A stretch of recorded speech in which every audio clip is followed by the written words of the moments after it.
deck at the Legacy Eternal weekend, like the Eternal Championships yesterday. So he was the champion of that. Is because it's a really, really good matchup for Death and Taxes. As Marin, is going to start off with a Mother of Runes. Jensen's going to sacrifice a Misty Rainforest, go down to 19. We'll see how he's going to start. Probably via cantrips, but this is really hard for Sneak and Show to win.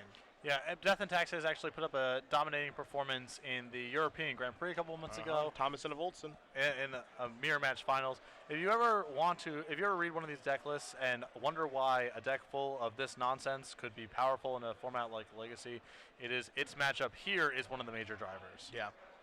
It really, really does beat up on show and tell decks, and isn't so bad against combo decks either. Here's a Ponder to get things started here for Jensen.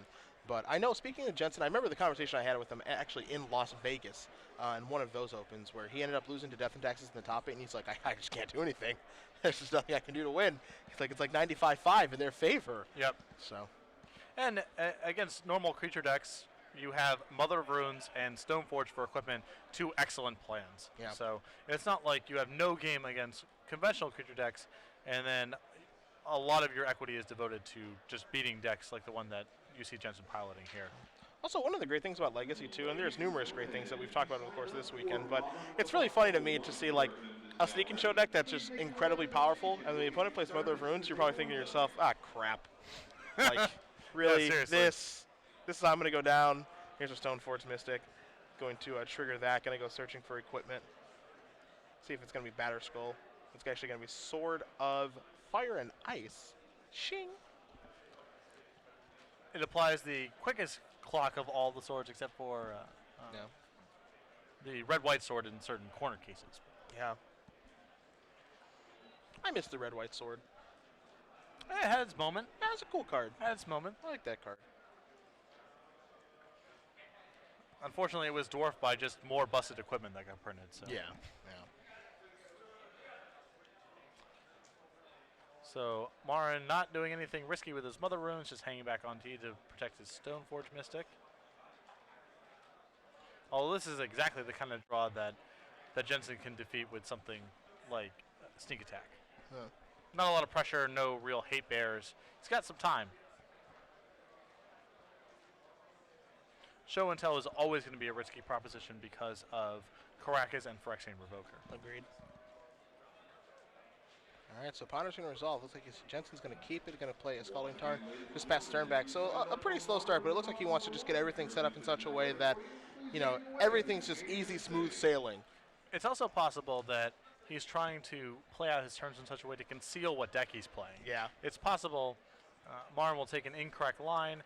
If he's familiar with Jensen, then he probably knows that he's playing a Sneak and Show, but the cat's not out of the bag yet. There could be a variety of decks that Jensen's playing at this point. Yep. So anything to direct Marin in the wrong path, use his mana the wrong way, what have you, is valuable for Jensen here. So it's best to conceal for as long as you can. Got to try to. Yeah. All right, so sacrificing that that Scalding Tarn right now. See if anything else is going to happen here. Okay, so Marin just passed a turn back. Didn't have a land to play. Just going to flash in his sword, I would imagine, is his plan here. Jensen, 4 mana, Sneaky Deaky. And now the cat is out of the bag. Are you sure? Activate this. If he has a Petal, not sure if he does. Okay, so he just plays Sneak Attack and passes the turn back. So Marin's going to put his sword into play. There's a Thalia off the top. And now here's a Revoker. Yep. And that's a Daze. Wow, that's big. That's huge. So Daze is going to take care of Revoker, trying to shut down Sneak Attack. Whew. And he's going to untap now. Let's see if he's got the big monster. Any one of them will do. Yep. Gristlebrand can chain an Emrakul. Emrakul will clear everything up and make it very difficult to lose this game. He's going to start by casting a Ponder, so he needs some help. Hit 1, hit 2, and 3. How do we do? That's a fast shuffle.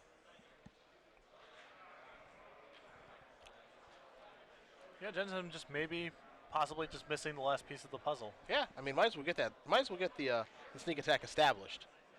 That's for sure. It's gonna be tough for Marin to actually be able to get that off the board. Not sure if he has any Oblivion Ring type effects. He has Mangar of Condora, which is really slow for this position, and otherwise, now he's in the clear. Mystery card coming. Ponder resolves. City of Traders, is it time for you to leave, or are you going to stay for a while?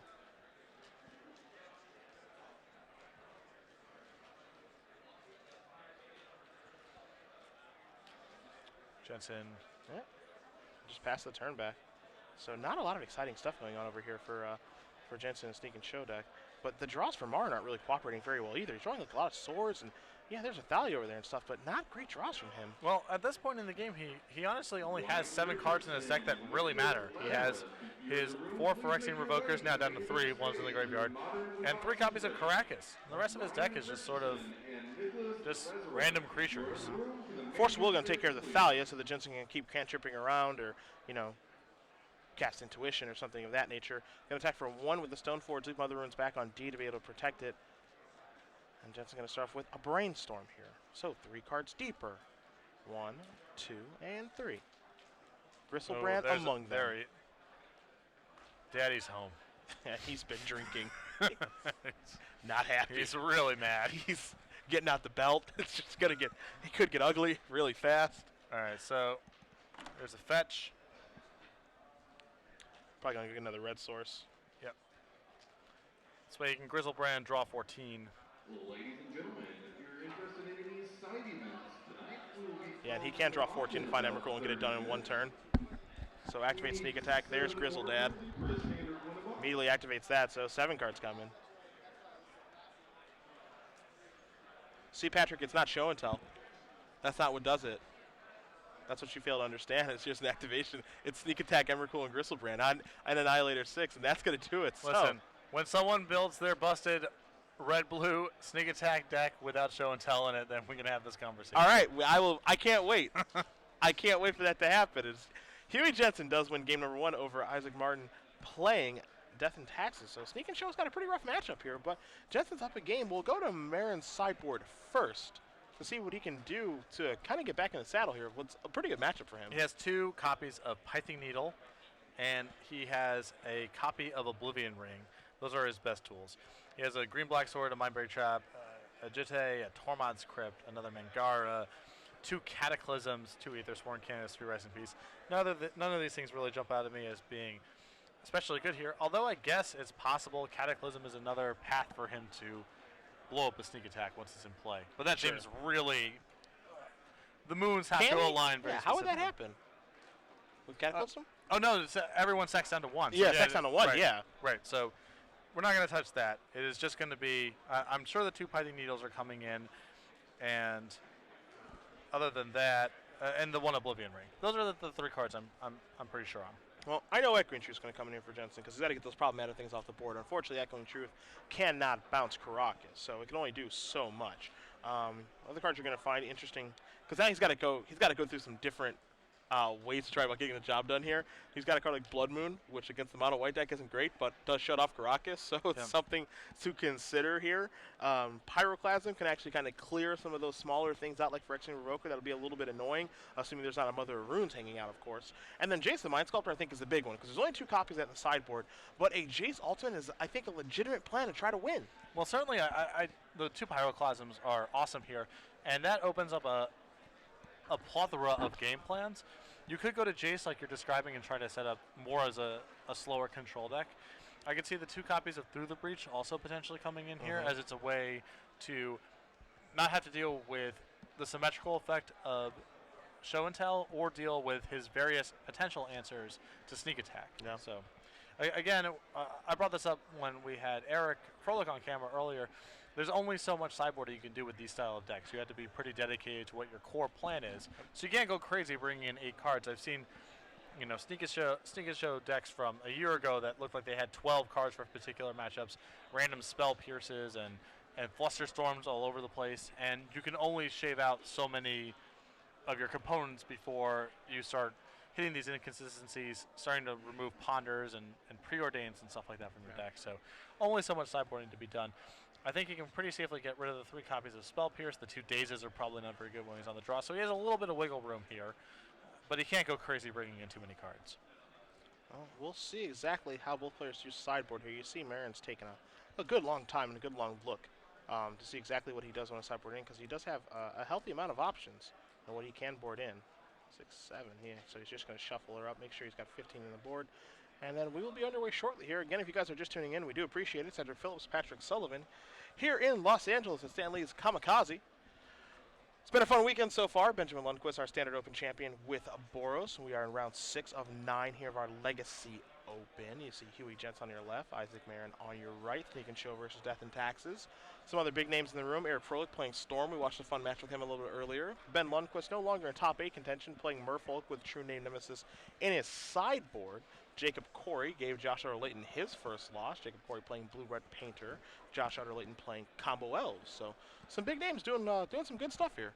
Yeah, this has been a really great field to cover this weekend. Yeah. A lot of stars have come out, and as I mentioned several times on this broadcast over the weekend, the Los Angeles Legacy scene especially is really robust. Yeah. So covering out the events in Southern California, and especially their home turf of Los Angeles, always makes for excellent Legacy play. And of course, don't forget that you can join us on Twitter at SCG Live, hashtag SCGLA for your tweets. We'll be checking them all weekend long as we do work our way towards crowning another champion and giving away a boatload of premium in our elimination rounds here as well. Haven't seen a lot of new cards yet from the Commander 2013 product or from Theros yet. You know, Swan Song being the biggest one. Yes. But haven't really seen a lot of True Name Nemesis or any of the other new ones. Toxic Deluge, for example, as well. Can't wait for those cards to actually work their way into the format as a turn 1 Aether Vial here from Marin is going to get game 2 underway. You know what card would be, what deck Toxic Deluge is really good against? Death and Taxes. The answer is Death and Taxes. Yeah, You see Jensen lead off here with a Volcanic Island. It does appear that Jensen has brought in the Blood Moons, as you referred to, as a way to handle Caracas. Yeah. See an even Mind Sensor there in Marin's hand right now, too. See if Jensen has anything in a turn, maybe a Brainstorm, even though that's kind of an unusual play. Better as a main face with a fetch land, but he is going to cast Brainstorm on the end step. Maybe he's looking for a double land to establish a Blood Moon, not sure. Yes.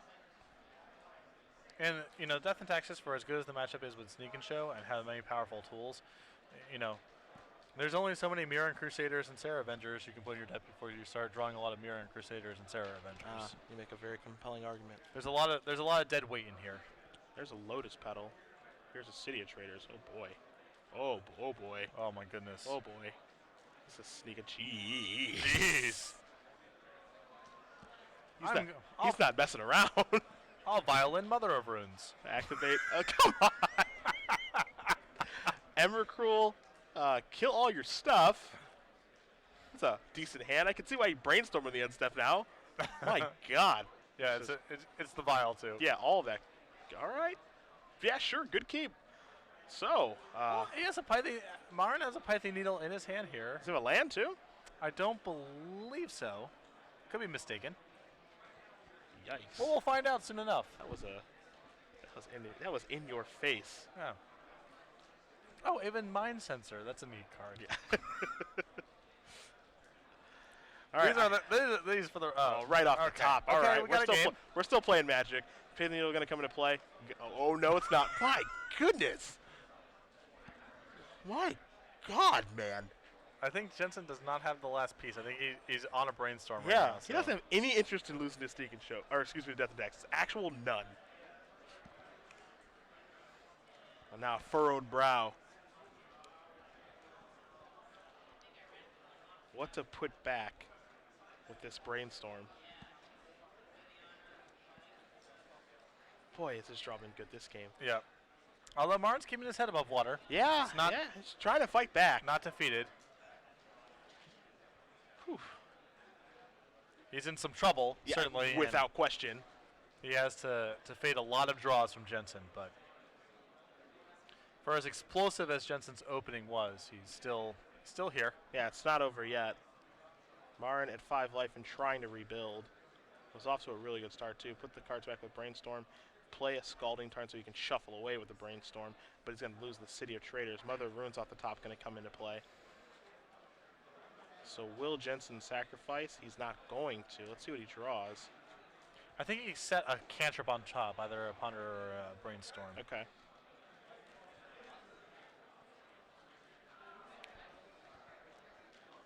See if he's going to sacrifice first or not. You see a Revoker there in Marin's hand right now, too. So he's going to start off by casting a Brainstorm. So he knows the top card of his deck. He wants to get 1, 2, 3 cards deeper. Brand was the last one. Whew.